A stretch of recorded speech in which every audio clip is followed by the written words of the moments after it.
Hello दोस्तों, आप सभी को ए टू जेड में स्वागत है। जैसे ही हम लोग प्रीवियस क्लास में लास्ट क्लास में हम लोग संख्या पद्धति के बारे में बात किए थे।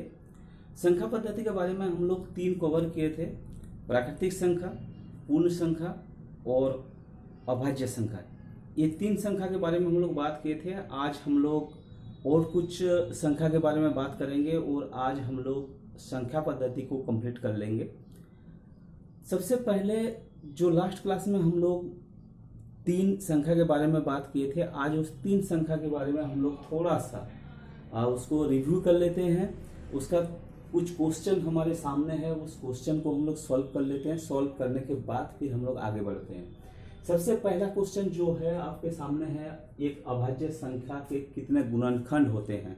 एक अभाज्य संख्या के बारे में बात किए थे हम लोग। अभाज्य संख्या के बारे में, अभाज्य संख्या के कितना गुणनखंड होते हैं। अभाज्य संख्या के हमेशा दो गुणनखंड होते हैं, एक और दूसरा गुणनखंड होती है जो संख्या हम लोग ले रहे हैं, यानी अभाज्य संख्या, वही दो गुणनखंड होते हैं। तो हम लोग इसके आगे दो लगा देंगे, क्योंकि अभाज्य संख्या का दो गुणनखंड होता है, एक होता है, एक अपने आप ही होता है। अभाज्य संख्या किसी दूसरे संख्या से डिवाइड नहीं होता है।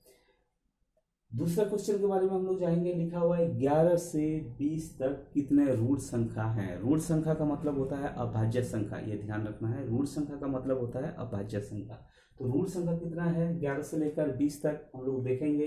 11 एक हो गया, 12 आपका नहीं होगा, 13 एक होगा, 14 नहीं होगा क्योंकि 14 2 से डिवाइड होता है, 14 भी नहीं होगा, 15 नहीं होगा, 16 नहीं होगा, आपका एक हो गया 17, 18 नहीं हो सकता, 19, उसके बाद आपका 20, यानी 19 से लेकर 20 तक का कितना रूट संख्या हो गया 1 2 3 4, यानी कितना अभाज्य संख्या हो गया 4। तो हम लोग क्या करेंगे, 4 में टिक लगाएंगे। उसके बाद क्वेश्चन आता है हमारे पास प्रथम तीन प्राकृतिक संख्याओं का योग। प्रथम तीन प्राकृतिक संख्या के बारे में हम लोग बात कर चुके हैं। प्राकृतिक संख्या कहाँ से स्टार्ट होती है, 1 से, पूर्ण संख्या 0 से। तो प्राकृतिक संख्या 1 से स्टार्ट होता है। प्रथम तीन प्राकृतिक संख्या 1 + 2 + 3, यानी कुल मिलाकर ये कितना हो गया आपका 6, यानी प्रथम तीन प्राकृतिक संख्या का जो योग होगा वो होगा आपका 6। और कुछ क्वेश्चन ले लेते हैं, फिर हम लोग आगे बढ़ते हैं इसको और देखते हैं। आपके सामने और दो क्वेश्चन है। पहला क्वेश्चन, सबसे छोटी पूर्ण संख्या क्या है। अगर पूर्ण संख्या के बारे में हम लोग बात कर रहे हैं तो हम लोग प्रीवियस क्लास में, लास्ट क्लास में हम लोग बात कर चुके थे पूर्ण संख्या के बारे में। अगर वो आप वीडियो नहीं देखे हैं तो हमारे डिस्क्रिप्शन में उसका लिंक दिया हुआ है, आप उसको देख लीजिए। और पूर्ण संख्या का सबसे छोटी संख्या, पूर्ण संख्या से सबसे छोटी संख्या 0 होती है। ये हम लोग पहले ही बात कर चुके हैं। दूसरे क्वेश्चन में क्या लिखा है, प्रथम तीन अभाज्य संख्याओं का योग। अभाज्य संख्या कहाँ से होती है, 1 को छोड़कर 2 से स्टार्ट होती है। 2 + 3 + 5, यानी पहला अभाज्य, दूसरा अभाज्य, तीसरा अभाज्य संख्या ये है। ये तीनों को अगर योग करेंगे हम लोग, इसका आंसर आएगा 10, यानी 10 में हम लोग टिक लगाएंगे। वीडियो को स्किप मत कीजिएगा। इसके आगे हम लोग बात करेंगे कुछ संख्या के बारे में, जैसे अपरिमेय संख्या, परिमेय संख्या, आपका सम संख्या, विषम संख्या, और कुछ एक्स्ट्रा वर्ड के बारे में बात करेंगे, जैसे विलोम शब्द क्या होता है, जैसे प्रतिलोम क्या होता है, व्युत्क्रम क्या होता है, ये देखेंगे। इसके परिमेय संख्या आपके सामने है। परिमेय संख्या उसी संख्या को कहते हैं जो संख्या हम लोग p/q के फॉर्म में ला सकते हैं।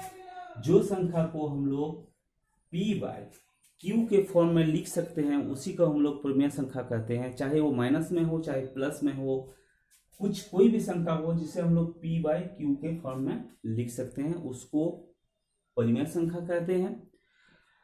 जैसे 5 एक परिमेय संख्या है क्योंकि उसके नीचे 1 लगा सकते हैं हम लोग। 3/2 ये भी एक परिमेय संख्या है क्योंकि 3/2 के p/q के फॉर्म में है, ये परिमेय संख्या है। उसी तरह का अब एक वर्ड आता है प्रतिलोम। प्रतिलोम का मतलब होता है किसी संख्या का प्रतिलोम। किसी संख्या का प्रतिलोम का मतलब होता है अगर वो संख्या प्लस में है तो वो माइनस में हो जाएगी। प्रतिलोम ध्यान रखिएगा, प्लस में है तो माइनस में। जैसे +8 है तो इसका प्रतिलोम क्या हो जाएगा, -8। उसी ढंग का एक व्युत्क्रम है। व्युत्क्रम का मतलब होता है किसी संख्या का उल्टा, यानी हर अंश हो जाएगा, अंश हर हो जाएगा। जैसे 8/2, इसका व्युत्क्रम अगर इस संख्या का व्युत्क्रम अगर निकाला जाए तो ये 2/8 हो जाएगा। ये दो चीज आप ध्यान रखिएगा। आगे हम लोग नेक्स्ट लेते हैं। हेलो दोस्तों, आपके सामने 3 क्वेश्चन है। एक 3 अंक के सबसे बड़ी और सबसे छोटी संख्या का अंतर। हम लोग छोटी संख्या सबसे बड़ी संख्या का बात कर चुके हैं। छोटी संख्या सबसे 3 अंक का सबसे बड़ी संख्या कौन सी है? 999। और सबसे छोटी संख्या कौन सी है?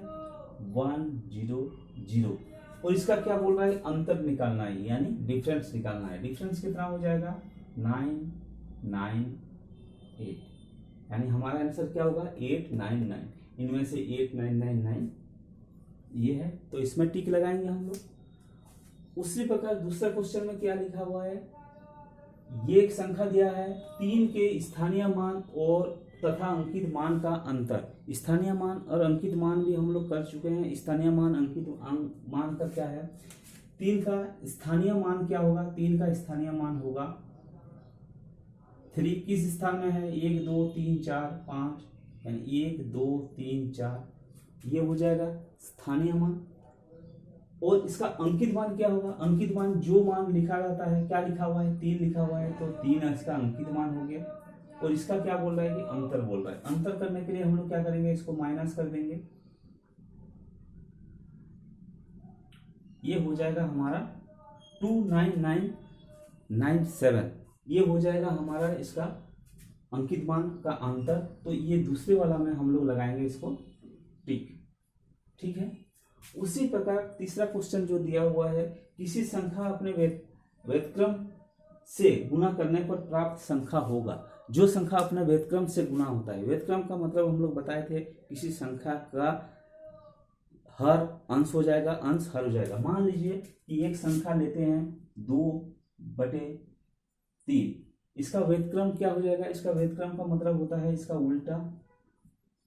जब ये दोनों को हम लोग गुणा करेंगे तो ये कट के आंसर आ जाएगा 1। हमेशा किसी संख्या का व्युत्क्रम संख्या जो होता है वो उसके साथ अगर गुणा किया जाता है तो उसका आंसर आता है 1। तो ये हम लोग लगाएंगे 1 में टिक।